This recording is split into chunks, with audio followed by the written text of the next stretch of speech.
Nah, ternyata kan di hutan itu kalau kita pikirkan lebih dalam itu sangat banyak mengandung pelajaran-pelajaran yang tidak hanya sifatnya ragawi atau fisik ya. Aspeknya tidak hanya aspek fisik, tetapi juga ada aspek pikiran, ada aspek kejiwaan. Setiap orang pasti punya pengalaman yang berbeda dan pasti punya POV yang berbeda dari aktivitas yang sudah dilakukan. Yang paling efektif ketika kita berkegiatan di alam, kemudian memasukkan karakter, pendidikan karakter itu seperti apa? Nah, karakter itu sebenarnya kan dibutuhkan untuk kita saling berinteraksi, khususnya sama manusia. Kalau orang-orang dewasa sekarang tidak mampu menjadi teladan yang baik, ya generasinya juga akan menurun. Yang kedua, kalau sosial, lingkungan sosialnya tidak peduli dengan perubahan situasi yang dulu dianggap tabu negatif sekarang dibiarkan, ya jangan salahkan, keadaan akan berubah semakin tidak terkendali urusan karakter ini.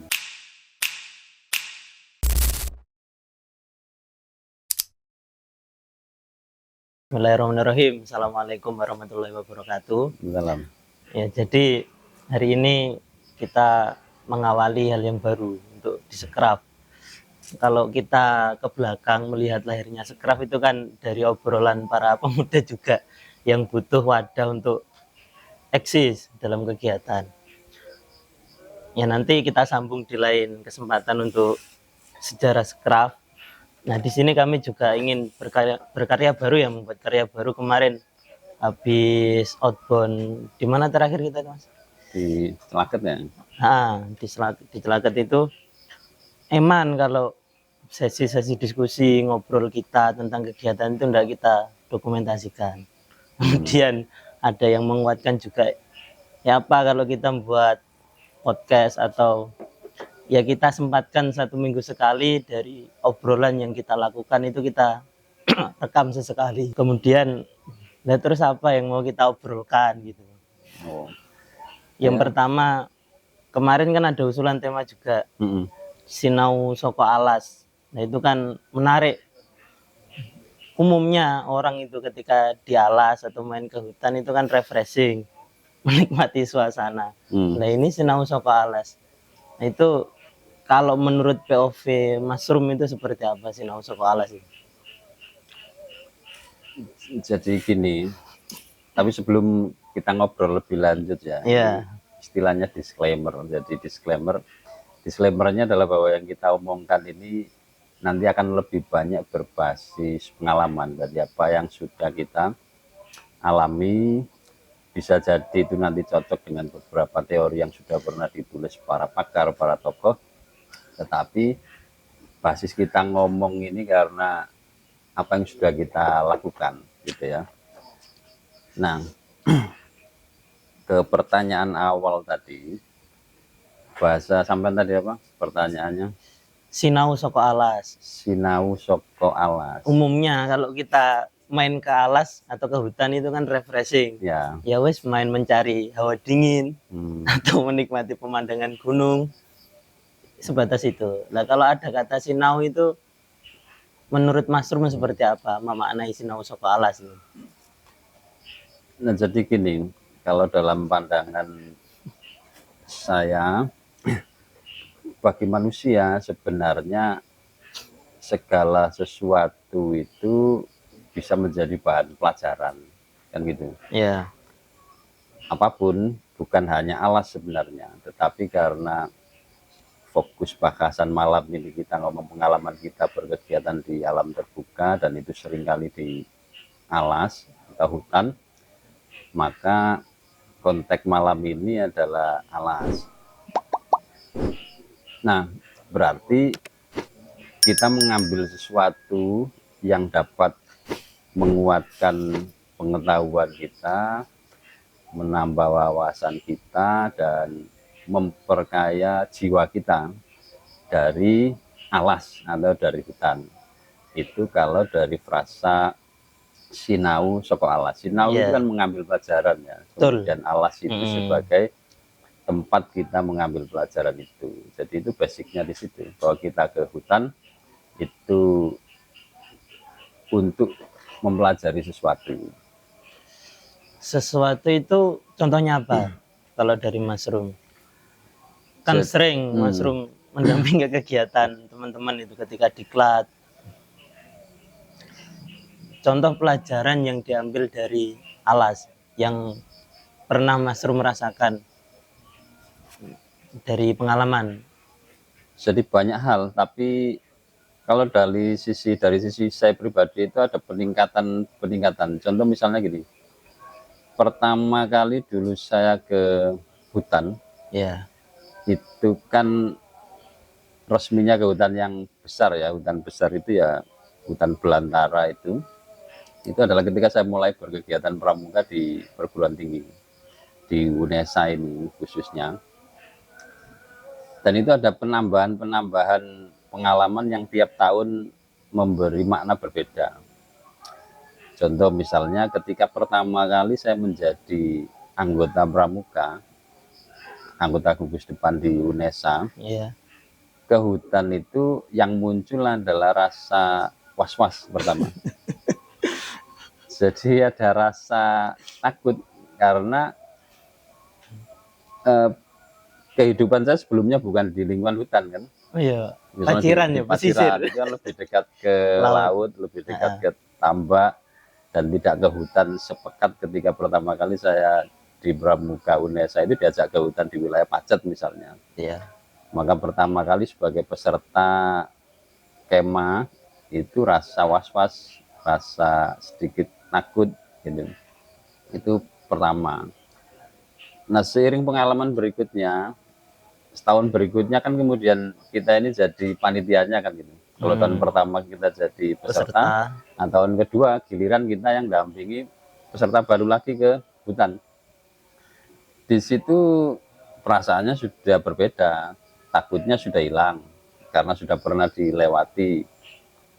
Was-wasnya masih ada. Mengapa was-wasnya masih ada? Karena memikirkan orang lain yang bisa jadi pengalamannya sama dengan saya waktu anggota baru yang belum pernah kenal daerah hutan kemudian diajak ke hutan. Jadi was-wasnya masih ada, tapi rasa takut diri sendirinya sudah hampir tidak ada lah, karena sudah mengalami ya. Dan dalam waktu setahun itu bisa lebih dari 2 kali kita ke hutan. Itu berarti dari segi prepare kita yang pertama sebagai peserta yang belum mengenal medan, ada was-was. Kemudian ketika sudah menjadi panitia atau reka kerja itu juga ada perasaan itu. Kalau kita batasi berarti konteksnya kan kita belajarnya itu belajar memahami alam, belajar prepare sebelum kegiatan di alam supaya tidak was-was. Itu yang saya tangkap. Ya itu pengalaman di 2 tahun pertama. Tapi begitu tahun ketiga itu ada penambahan pemahaman lagi, karena yang pernah pengalaman jadi peserta, pengalaman jadi pendamping, lalu sekarang sudah ya mendampingi lagi yang didampingi kan. Yeah. Nah, lalu muncul kepikiran, masa apakah setiap ke hutan apakah hanya perasaan itu yang selalu muncul, maksudnya takut tadi, was-was tadi. Nah, ternyata kan di hutan itu kalau kita pikirkan lebih dalam itu sangat banyak mengandung pelajaran-pelajaran yang tidak hanya sifatnya ragawi atau fisik ya. Kalau fisik tentu tantangannya itu sudah jadi pelajaran, bagaimana kita melewati jalan yang tidak lebar, jalan setapak, kemudian ketemu percabangan kita mau kemana, kemudian belum lagi kalau panitianya membuat jalur yang nggak ketemu jalan, ya, artinya hanya titik tertentu lalu disuruh ikuti tanda jejak misalnya ya, masuk ke semak belukarnya, itu kan sudah pelajaran lain soal melewati rintangan gitu.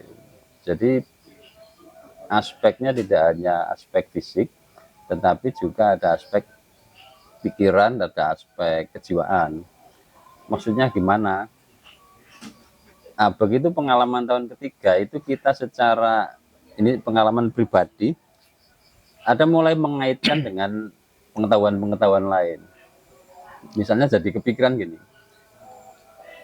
apakah dulu tiba-tiba lalu hutan itu bisa ditumbuhi pohon sekian besar gitu ya, Oke. Padahal kita pernah belajar di biologi IPA dulu bahwa lahirnya tumbuhan besar itu diawali dari tumbuhan yang kecil seperti lumut. Lalu ketika tanah itu sudah basah oleh lumut, kelembapannya cukup, baru bisa muncul tumbuhan yang punya batang dan seterusnya. Oh, ternyata alam yang sekarang hutan tadi menjadi begitu lebat, dia belajar dari, ulangi, bukan belajar tetapi berangkat dari organisme-organisme Yang kecil, kecil tadi, yang seperti kecil, lumut ya. lumut, paku-pakuan, baru ternyata itu baru bisa ditumbuhi oleh tanaman besar. Itu Oke. salah satunya. Jadi kita bisa lebih detail, kalau didetailkan pasti bisa, apalagi hutan itu kan banyak kalau mau diteliti asal usulnya. Kemudian kalau kita bawa ke dunia pendidikan, Mas Rum, di sini kan Mas Rum juga sering, apalagi sebagai pembina di grup kita, tentang pendidikan karakter. Apalagi di pramuka kan juga harusnya afdolnya pramuka itu kegiatannya di hutan, di alam bebas lah bahasanya. Nah itu kalau dikaitkan dengan pendidikan karakter ketika berkegiatan di hutan itu apa, Mas? Kenapa hutan yang dipilih? Nah, kenapa hutan yang dipilih itu pertanyaan bagus dan mendasar. Mas Uji tentu ingat sejarah Nabi Adam ya. Pernah dulu kan ketika mata pelajaran sejarah, baik itu sejarah manusia maupun di sejarah agama kita, di agama Islam, bahwa Adam pertama diturunkan ke bumi. Dan kan belum ada rumah. Belum. Kondisinya sebenarnya kalau dipisahkan itu kan masih ya berupa hutan belantara itu. Jadi sebenarnya manusia pertama itu ditempatkan di bumi yang kondisinya masih hutan. Itu satu. Nah, maka dari sejarah itu, dari peristiwa itu, maka alam yang masih hutan itulah sebenarnya tempat hidup manusia pertama. Nah, kita hidup sekarang itu kan sudah sekian puluh ribu tahun. Dengan regenerasi manusia yang sudah berlipat-lipat sampai ke kita itu dari Nabi Adam sudah berapa generasi itu. Sehingga sudah lahir gedung, sudah lahir macam-macam, sudah bisa diciptakan macam-macam. Nah, maka dengan membawa adik-adik kita ke hutan itu sebenarnya mengenalkan habitat asal, bahwa kita dulu, kakek moyang kita dulu, Nabi Adam itu pertama kali diturunkan Tuhan ya kondisinya hutan ini. Lalu dengan anugerah Tuhan berupa akal, lalu bagaimana manusia pertama itu bisa bertahan hidup di alam yang saat itu masih hutan. Kan itu, mengingatkan kembali ke situ satu. Nah, yang kedua, berarti kan ada proses bagaimana manusia itu menyesuaikan diri dengan alamnya, untuk menciptakan rasa aman bagi dirinya. Kalau sekarang saja hewan paling gede apa sekarang? Apa? Gajah misalnya. Nah, gajah itu sekarang segitu. Nah, zaman Nabi Adam gajahnya seberapa kira-kira? Kalau tingginya Nabi Adam itu sekitar 60 meter kan, 30 hasta. Nah, berarti yang dihadapi Nabi Adam kan dua hewan yang gede-gede. Kan itu. Nah, bagaimana manusia itu satu belajar menyesuaikan diri dengan alamnya. Menyesuaikan diri dengan alamnya. Nah, pasti juga manusia mikir kan di antara alam saat itu, mana yang bermanfaat bagi dirinya, mana yang berbahaya bagi dirinya, kemudian mana yang bisa dimanfaatkan untuk menyamankan sebagai tempat tinggal dan seterusnya. Maka sekali lagi mengajak adik-adik kita ke hutan itu ya sebenarnya itulah habitat ekosistem awal manusia itu di situ. Gitu. Yang pertama mengenalkan ya. Visi mengenalkan habitat. Yang kedua tentang adaptasi tadi, merespon kejadian. Kalau kita kaitkan di hutan sekarang kan banyak hal yang tidak terduga. Contoh kecilnya ya hujan itu. Kemudian cara menanamkan karakter ini kan setiap orang pasti punya pengalaman yang berbeda dan pasti punya POV yang berbeda dari aktivitas yang sudah dilakukan. Nah, menurut Mas Rum, dari beberapa pengalaman yang paling efektif itu bagaimana untuk menumbuhkan contohnya? Kan banyak hal kalau di hutan itu. Ada karakter tanggung jawab yang saya rasakan dulu. Tanggung jawab, keberanian, kepedulian gitu. Nah, dari Mas Rum yang paling efektif ketika kita berkegiatan di alam kemudian memasukkan karakter, pendidikan karakter itu seperti apa? Nah, sebelum menjawab itu saya ingin bertanya balik dulu. Sebenarnya fungsi karakter itu untuk apa bagi manusia? Misalnya karakter yang bisa Anda sebut apa? Jujur. Jujur itu untuk siapa? Untuk diri kita. Untuk diri kita sendiri atau untuk diakui orang lain bahwa kita jujur? Diri kita dan berdampak pada orang lain. Berdampak pada orang lain. Ya. Karakter apa lagi coba? Tanggung jawab. Tanggung jawab. Tanggung jawab itu untuk diri sendiri apa bisa terkait orang lain? Bisa diri sendiri dan orang lain juga bisa. Apalagi coba sebut satu contoh lagi karakter. Berani. Berani menghadapi siapa? Atau berani terhadap apa? Ya, semuanya bisa dikategorikan berani. Berani menghadapi siapa, berani menghadapi apa, berani terhadap apa. Ya, artinya dari situ bahwa karakter itu dibutuhkan ketika kita hidup bersama orang lain. Ya. Kalau saya hidup sendirian nggak butuh, saya jujur pada siapa? Jujur pada dirinya sendiri.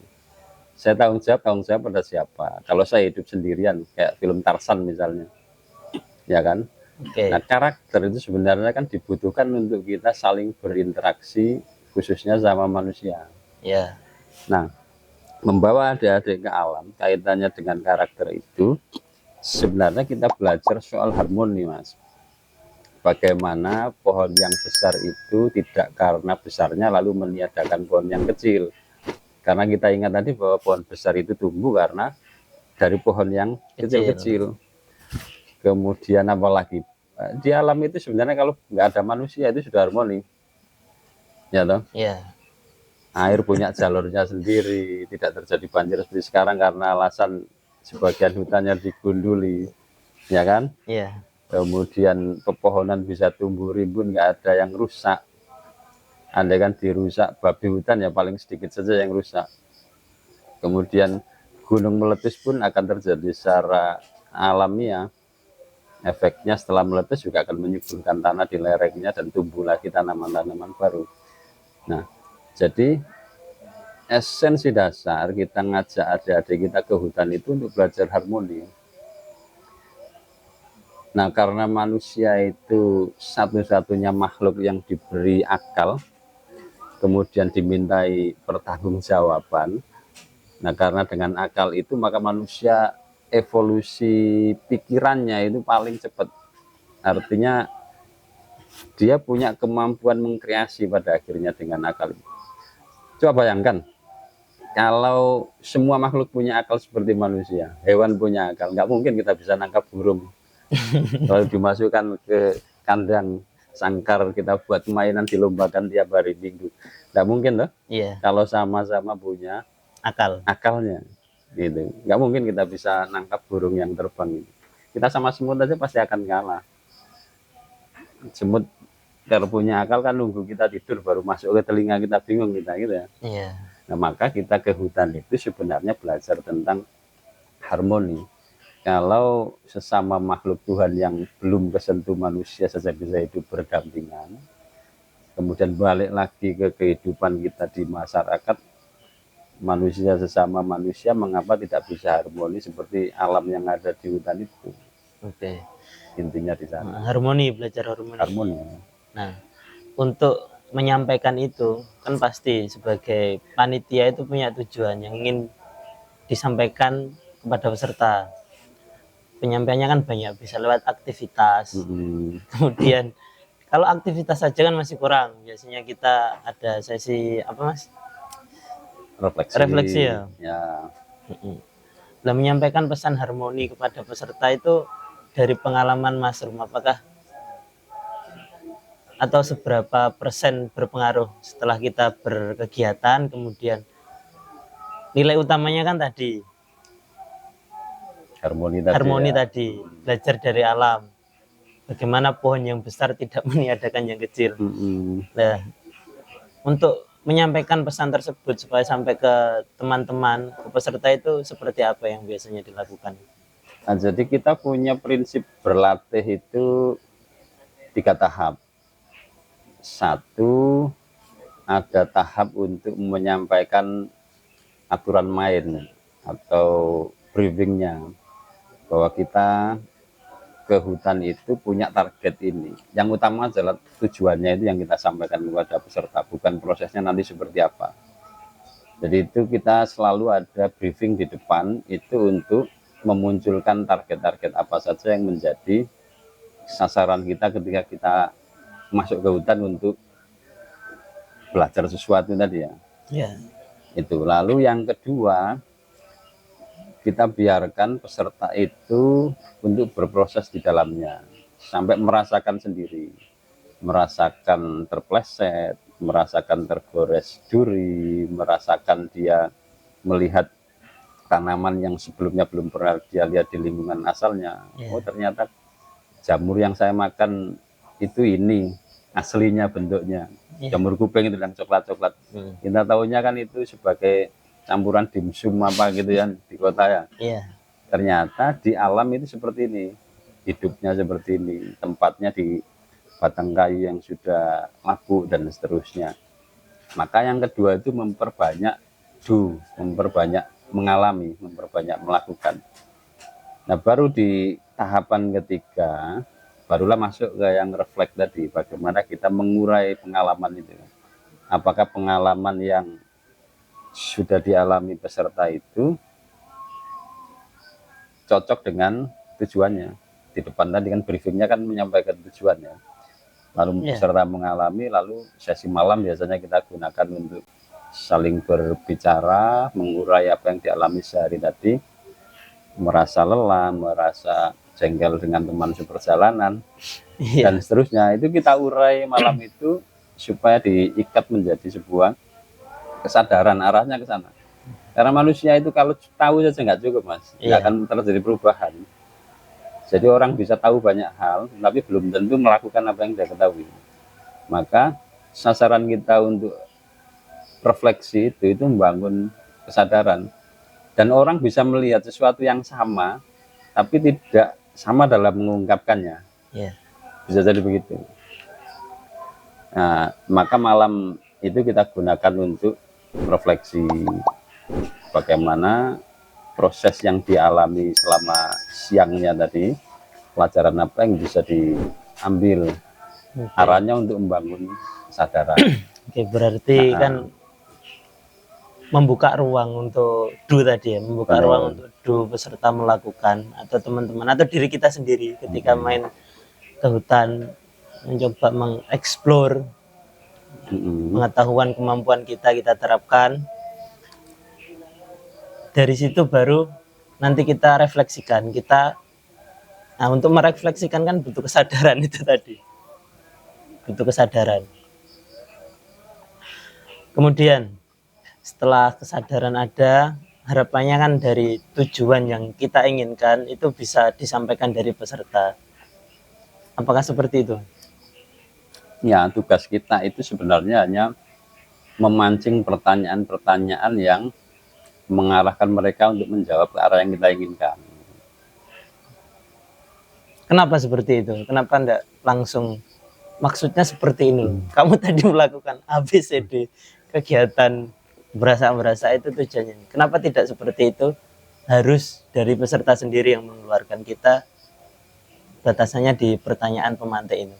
Jadi kita ingin mencoba menggali dari pikiran mereka, apakah sepanjang perjalanan itu dia mempelajari sesuatu atau tidak. Itu bisa tampak saat refleksi itu.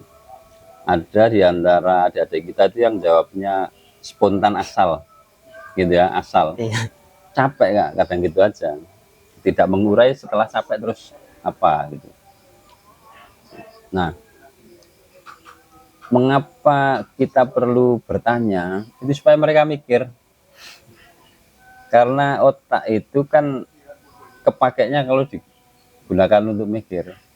Tapi kalau dijejali saja, itu bukan lahir dari pikirannya dia. Nah, sementara kesadaran itu dibangun dari proses memikirkan sesuatu. Itu arahnya ke sana. Wong yang mikir aja belum tentu sadar sepenuhnya.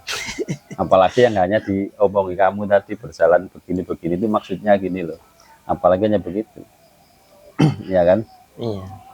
Nah, maka pola kita adalah memandu, bukan menggurui, tetapi sekali lagi memandu. Memandu itu menunjukkan clue-clue gitu ya, supaya ada proses berpikir di sana.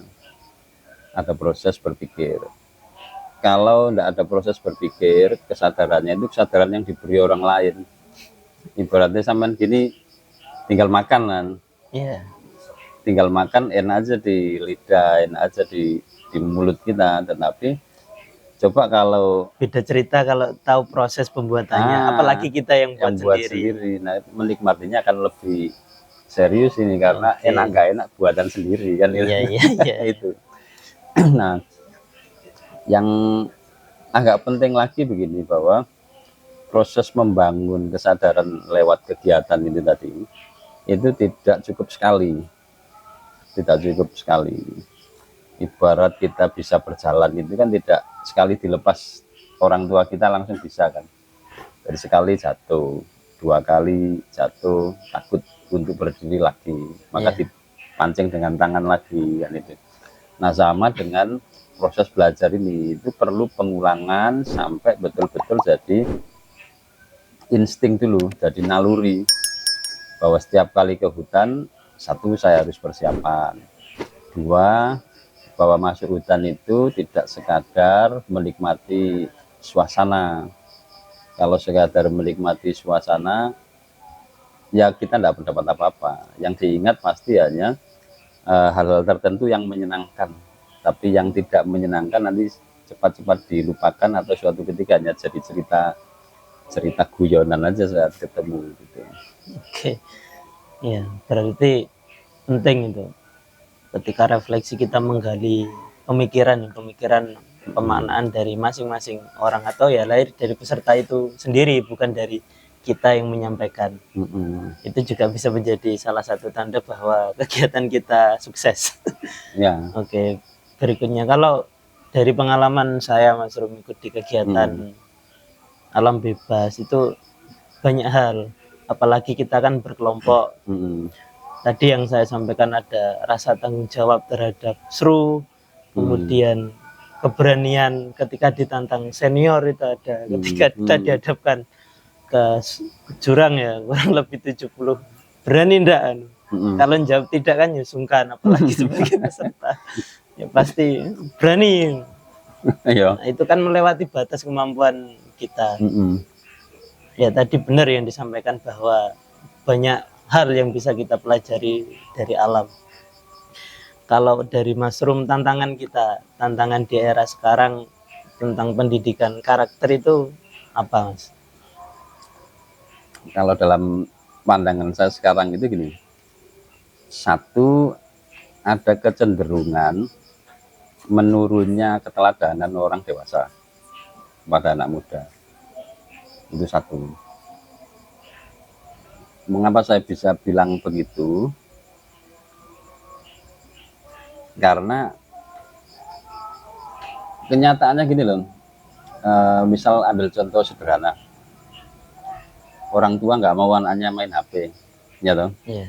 Tapi hanya diomongin saja, main HP nggak bagus apa. Tapi di samping si anak itu orang tuanya main HP begini, ya, yang dilihat kan orang tuanya main HP. Betul.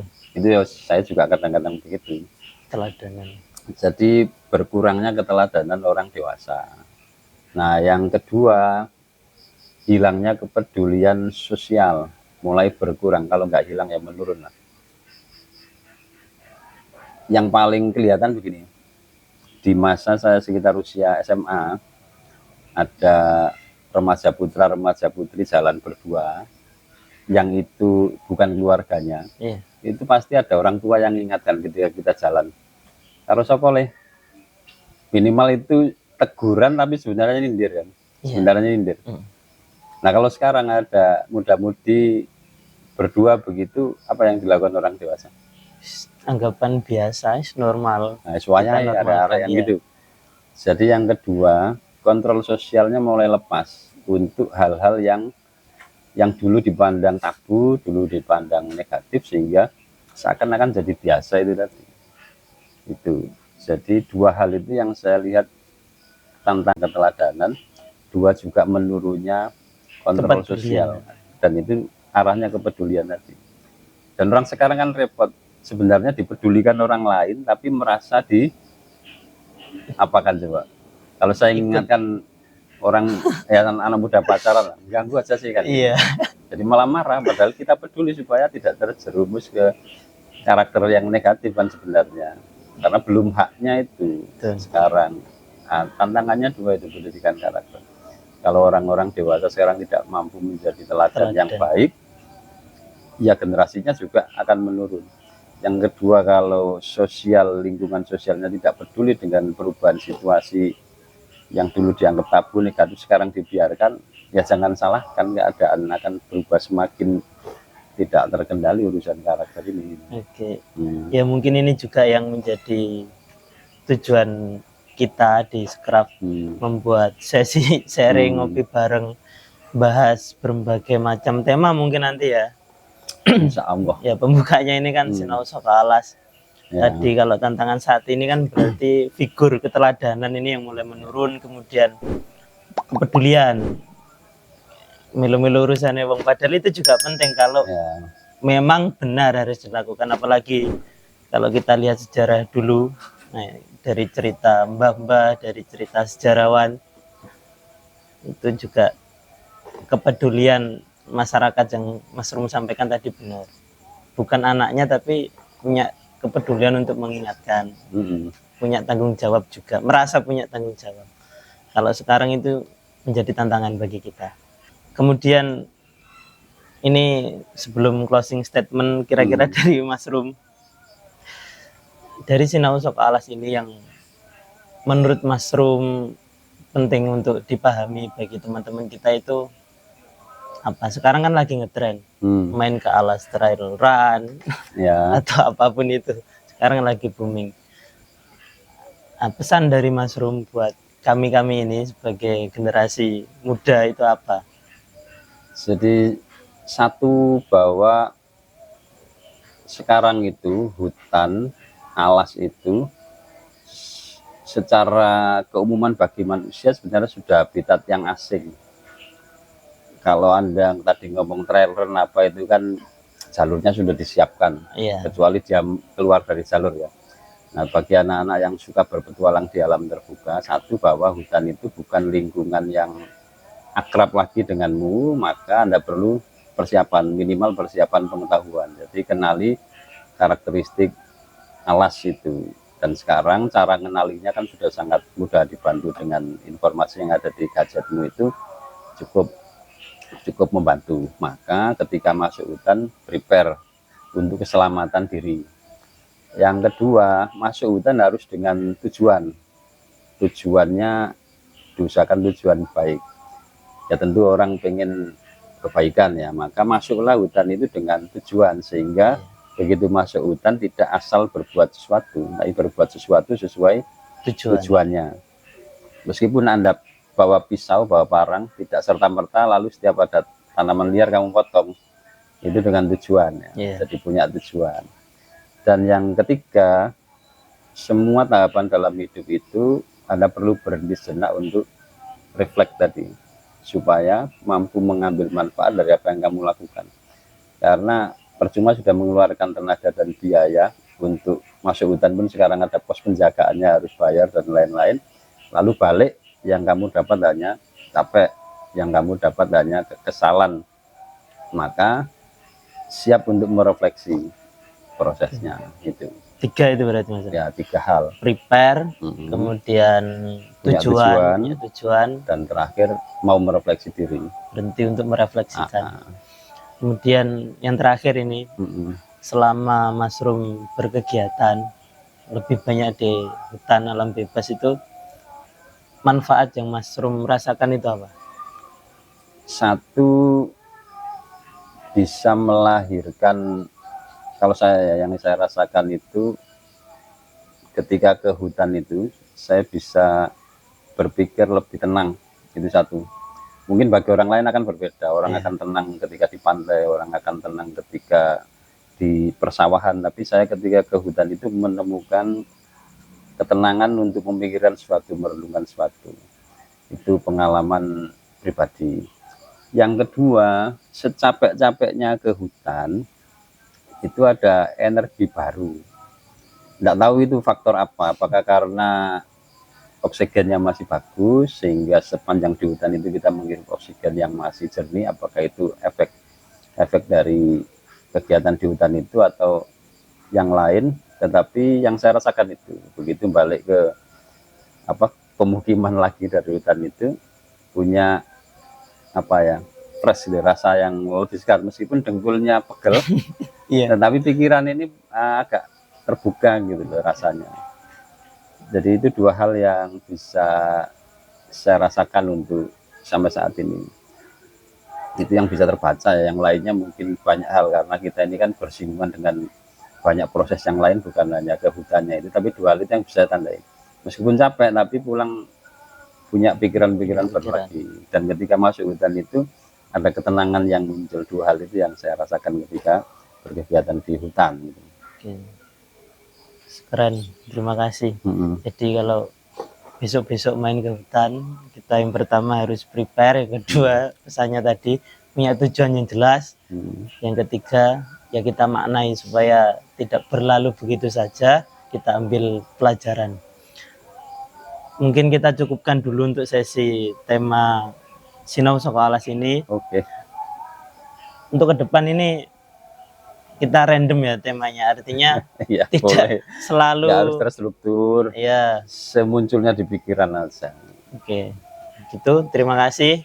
Mudah-mudahan ada hal yang bisa kita ambil untuk diri kita masing-masing. Sama kalau kita konteksnya tentang pengalaman tadi kan, setiap orang padahal mendengarkan yang sama itu penangkapannya, persepsinya pasti berbeda. Gitu. Ya mudah-mudahan yang ditangkap itu yang baik.